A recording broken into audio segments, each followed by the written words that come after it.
Hi welcome back to my channel. ఈరోజు కథ ప్రేమ జల్లు 13వ భాగాన్ని వినేద్దాం. బుజ్జి నవ్వుతూ, నేను తినేసి వచ్చానమ్మమ్మ, మీరు తినండి అంటూ చంటి వైపు చూసి, ఏంటి బావా ఇందాక కోపంగా ఏదో అంటున్నావు అమ్మమ్మతో అంది.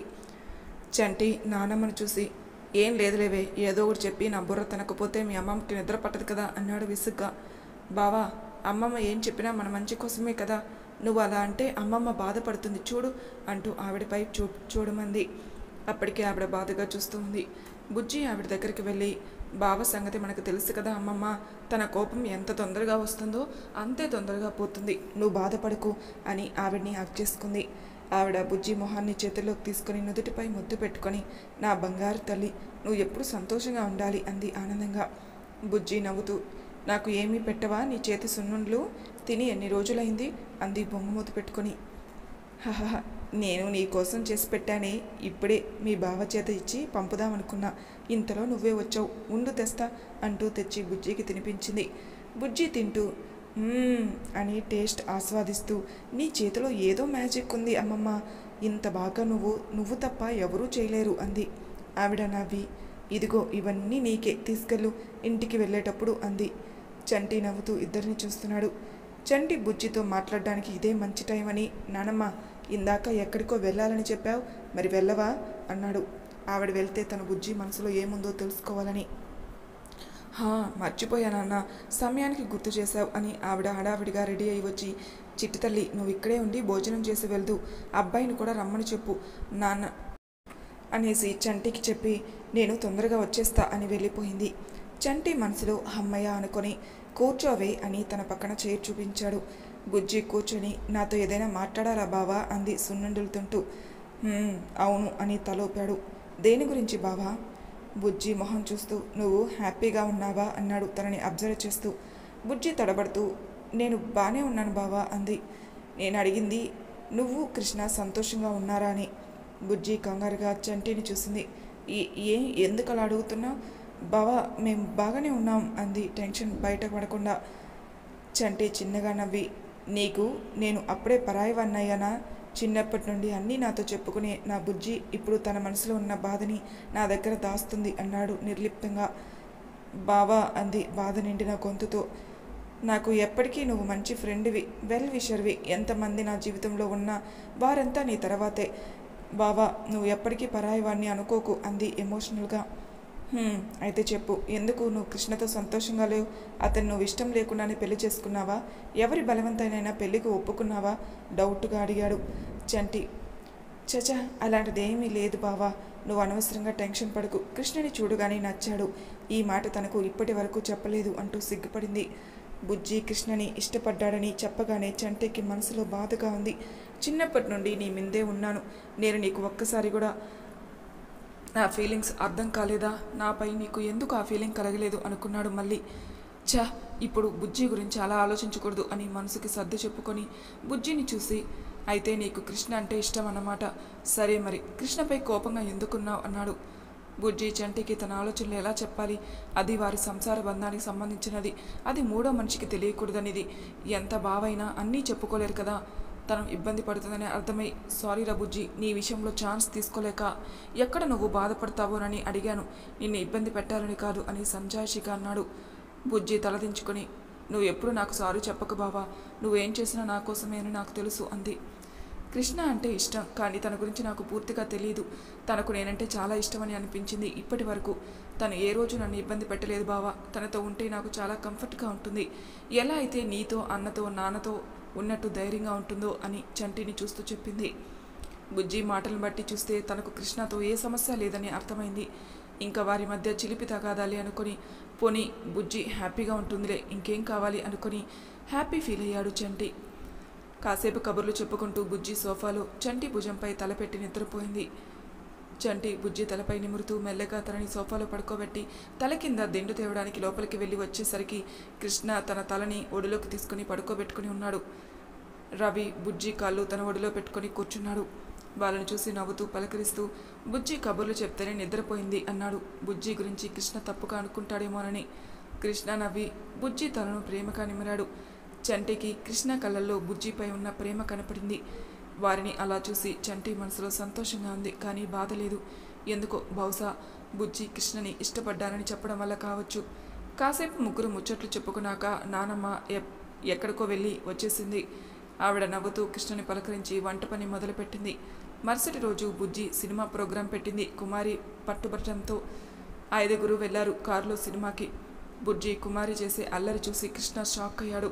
ఇంత కోతిన నా పెళ్ళాం అని సినిమాలో హీరో ఎంట్రీ రాగానే మగపిల్లలతో సమానంగా విజులు వేస్తూ గోలగోల చేస్తున్న బుజ్జిని అలాగే చూస్తూ ఉండిపోయాడు కృష్ణ. బుజ్జి మహేష్ బాబు ఫ్యాన్ మైమరిచి చూస్తూ ఉంది మహేష్ బాబుని. కృష్ణ బుజ్జి ఫేస్ ఎక్స్ప్రెషన్స్ చూస్తూ నవ్వుకుంటూ ఉన్నాడు. సినిమాలో హీరో హీరోయిన్ల మధ్య ముద్దు సీన్ రాగానే కళ్ళు పెద్దవి చేసి చూస్తూ ఉంది బుజ్జి. కృష్ణ బుజ్జిని అలా చూసి ముసిముసి నవ్వులు నవ్వుతూ మెల్లగా బుజ్జి చెవిలో, అలా వాళ్ళని చూడకపోతే నాకు ముద్దు పెట్టచ్చు కదే, మనం కూడా ఎంజాయ్ చేయొచ్చు కదా అన్నాడు హస్కీగా. బుజ్జి కృష్ణని కోపంగా చూసి మళ్ళీ సినిమాలో లీనమైపోయింది. కృష్ణ కూడా నవ్వుతూ సినిమా చూస్తున్నాడు. ఇంటర్వెల్లో స్నాక్స్ తేవడానికి కృష్ణ చంటి వెళ్లారు. కుమారి రెస్ట్ రూమ్కి వెళ్లాలంటే బుజ్జి తోడుగా వెళ్ళింది. తిరిగి వస్తుండగా దారిలో రవి చేతిలో తన్నులు తిన్న బాబీ బుజ్జిని అడ్డగించి, ఏంటే అప్పుడే కొత్త మొగుడితో సినిమాలు షికార్లు చేస్తూ పాత ప్రియుని కూడా ఇంకా వెనక్కి తిప్పుకుంటున్నావే, నీ తెలివి ఎవరికీ ఉండదే, అట్టే టైం ఇద్దరిని మెయింటైన్ చేస్తున్నావే అని వంకర్గా మాట్లాడుతూ ఉంటే బుజ్జికి ఏడుపు వచ్చేసింది. కుమారి తిట్టడానికి వెళ్తుంటే ఆపి లాక్కుని వచ్చేసింది. అక్క, ఎందుకు వాణ్ణి ఏమీ అనకుండా వచ్చావు? చూడు ఆ వెధవ ఎలాంటి మాటలు అన్నాడు. వాడికి రవి అన్న కొట్టిన దెబ్బలు సరిపోలేదు, అందుకే ఇంకా చెత్తగా వాగుతున్నాడు. పద అన్నకు చెప్దాం అంది కుమారి కోపంగా. బుజ్జి కళ్ళు తెరుచుకుని, వద్దే, ఇప్పుడు మనం ఏమన్నా అంటే కృష్ణ ఉన్నారు, బావ కదా, తెలుసు కదా, వాళ్ళ ముందు వాడు ఇలాగే చెత్తవాగుడు వాగితే ముగ్గురు వెనక ముందు చూడరు, చంపేసినా చంపేస్తారు, అందుకే సైలెంట్గా ఉండు, వాగి వాగి వాడే సైలెంట్ అయిపోతాడు అంది. నువ్వు ఎప్పుడు ఇంతే అక్క అంటూ కోపంగా వెళ్ళి కూర్చుంది. బుజ్జి బాధ పైకి కనపడకుండా సైలెంట్గా కూర్చుంది. కాసేపటికి రవి కృష్ణ చంటి స్నాక్స్ తీసుకొని లోపలికి వచ్చారు. వాటిని అందరికీ ఇచ్చి సినిమా చూస్తూ ఉన్నారు. బుజ్జికి సినిమా చూడాలని అనిపించలేదు, కానీ మధ్యలో వెళదామంటే అందరికీ డౌట్ వస్తుందని సైలెంట్గా ఉంది. కృష్ణ బుజ్జితో ఏదో ఒకటి మాట్లాడుతూ ఉన్నాడు. కాసేపటికి బుజ్జి బాధ మర్చిపోయి సినిమా చూస్తుంది. సినిమా అవగానే బయటికి వచ్చిన వారికి అక్కడ పోలీసులు ఇద్దరిని అంబులెన్స్లో తీసుకెళ్తూ కనపడ్డారు. కాస్త ముందుకు వెళ్ళి చూస్తే అక్కడ ఉన్నది బాబీ, అతని ఫ్రెండ్. ఒళ్ళంతా గాయాలు, రక్తం వస్తుంది ముక్కులో నుంచి, చేతులు వేలాడుతున్నాయి, విరిగిపోయాయని చూడగానే తెలిసిపోతుంది. అంతలా ఎవరు కొట్టారని అక్కడ ఉన్న వారంతా చర్చించుకుంటుంటే కృష్ణ, రవి, చంటి ముగ్గురు మాకేం సంబంధం లేదన్నట్లు వెళ్ళి కారులో కూర్చున్నారు. బుజ్జి, కుమారి అయోమయంగా ఉన్నారు. వాళ్ళని ఎవరు అంతలా కొట్టారు అని. రవి డ్రైవ్ చేస్తూ ఉంటే చంటి పక్కన వెనక బుజ్జి, కృష్ణ, కుమారి ఉన్నారు. బుజ్జికి ముగ్గురిలో ఎవరైనా వాళ్ళని కొట్టారని డౌట్ వచ్చి ముగ్గురిని చూసింది. కానీ ఎవరు ఏమీ జరగనట్టు బిహేవ్ చేస్తుంటే బుజ్జికి డౌట్ క్లారిఫై అయింది. కోపంగా ముగ్గురిని చూస్తూ, ఎందుకు వాళ్ళని కొట్టారు? కొంచెమైన బుద్ధుందా? అంతలా ఎవరైనా కొడతారా అసలు? ఎందుకు కొట్టారు అంది. ఎందుకు కొట్టారని అడుగుతున్నావా? అసలు వాణ్ణి కాదు, ముందు నిన్ను కొట్టాలి. వాళ్ళు అలా నోటుకొచ్చింది వాగుతుంటే తన్నకుండా ఏడుస్తూ వెళ్తావా? కొట్టడం కాదు, చంపాల్సింది. ఆ మాత్రమన్నా ప్రాణాలతో వదిలాం, సంతోషించు అన్నాడు రవి కోపంగా. వీళ్ళకి ఎలా తెలుసు అనే కదా మీ డౌట్? స్నాక్స్ తీసుకోవడానికి కృష్ణ, చంటి వెళ్ళారు కదా ఫుడ్ స్టాల్కి, రెస్ట్ రూమ్కి ఒకే దారి. చంటి రెస్ట్ రూమ్లోకి వెళ్ళాక కృష్ణ ఫోన్ వస్తే మాట్లాడుతూ ఉన్నాడు. బాబీ బుజ్జిని కామెంట్ చేసేటప్పుడు రవి కూడా బయటకు వచ్చి కృష్ణ కనపడగానే తన దగ్గరికి వస్తుంటే బాబీ మాటలు వినపడి అక్కడే ఆగిపోయాడు. కార్నర్లో ఉండడంతో బాబీ వాళ్లకు వీళ్ళు కనపడరు. బాబీ మాటలను బట్టి ఇంతకుముందు బుజ్జిని ఏడిపించింది అతనేనని కన్ఫర్మ్ చేసుకుని కృష్ణ కోపంగా ముందుకు వస్తుంటే రవి కనపడ్డాడు. తను కూడా ఉన్నాడని కృష్ణ చుట్టూ చూస్తూ రవి చేతిని పట్టుకుని ఆపి, ఇక్కడ కాదు, వాళ్ళు రెస్ట్ రూమ్కి వెళ్ళింది చూపించి పద అంటూ వాళ్ళు వెళ్ళారు వారి వెనకే. అక్కడ ఓ కార్నర్ ఉంటే అక్కడికి ఎవరూ రారని వెళ్తున్న బాబీ తన ఫ్రెండ్ని వెనక నుంచి మెడ పట్టుకొని లాక్కొని వెళ్ళి ముక్కు పగలగొట్టి ఏ నోటితో అయితే చెత్తవాగుడు వాగాడో ఆ మూతిని పళ్ళన్నీ కదలిపోయేటట్టు కుమ్మేసరిద్దరు. బాబీ ఫ్రెండ్ని ఎందుకు కొట్టారంటే బుజ్జి ఏడుస్తూ లోపలికి వెళ్తుండగా వెనక నుంచి బుజ్జిని చూసి, నిజంగా చాలా సెక్సీగా ఉందిరా, దీనికోసం ఎంతమంది వెంట పడుతున్నారంటే ఏమో అనుకున్నా, దీనికోసం ఏం చేసినా తక్కువేరా అని అదోలా చూస్తూ ఉన్నాడు అని వెనక నుంచి కృష్ణ, రవి విన్నారు. అందుకే వాడికి పగిలిపోయాయి. వీళ్ళు కొడుతూ నా బంగారంని ఏడిపించి కొట్టి వదిలేసి తప్పు చేశారా, అందుకే మళ్ళీ ధైర్యం చేశావు అంటూ తన్నాడు రవి. కృష్ణ వాడి మొహాన్ని పగలగొడుతూ, ఏరా ఆడపిల్ల కనపడితే మీకు ఆలోచన తప్ప ఇంకేమీ గుర్తుకు రాదారా? నా బుజ్జి కన్నీళ్లు పెట్టడానికి నువ్వే కారణమని తెలిసాక నిన్ను వదిలేస్తామనుకున్నావారా? తన క్యారెక్టర్ని తప్పు పడతావా? అది మేలిమి బంగారంరా. అది నీలాంటి మృగాలకు అర్థం కాదులే అంటూ కొట్టాడు. ఫోన్ చేసి ఎస్ఐ రవి ఫ్రెండ్ అవడంతో తనతో జరిగింది చెప్పి వాళ్ళని తీసుకుపోమన్నాడు. ఎస్ఐ నేను చూసుకుంటా అని చెప్పి అక్కడికి వచ్చి అంతా క్లియర్ చేసి వాళ్ళని హాస్పిటల్కి తీసుకెళ్లడం అది జరిగింది. కృష్ణ వాళ్ళు అక్కడి నుండి వెళ్ళగానే వారి మాటలు బట్టి బుజ్జిని ఇప్పుడే కాదు ఇంతకుముందు కూడా ఏడిపించాడని అర్థమైంది చంటికి. కృష్ణ రవి వెళ్ళగానే సైడ్కి నిలబడి ఉన్న చంటి వాడి దగ్గరికి వెళ్ళి, నా కథ తెలిసి కూడా నా మరదల జోలికి వచ్చావంటే నీకు మామూలు కొవ్వు ఎక్కువ లేదురా. దాని కళ్ళల్లో నీళ్లు రాకుండా చూసుకుంటుంటే దాని నీ మాటలతో ఏడ్చేలా చేస్తావా? పైగా దానిపై చెయ్యి వెయ్యాలని చూస్తావా? ఏది ఈ చెయ్యేనా వేయాలని చూసింది అంటూ ఒక చెయ్యి విరిచేశాడు. వాడి నొప్పితో అరుస్తుంటే బాధగా ఉందా? మరి ఆడపిల్లలు వారి ఆత్మాభిమానం మీద కొడితే వాళ్ళెంత బాధపడతారో తెలీదా అంటూ రెండో చెయ్యి కూడా విరిచేసి సైలెంట్గా ఏమీ తెలియనట్టు వచ్చాడు లోపలికి. అలా ముగ్గురు ఏమీ ఎరగనట్టు ఉండిపోయారు.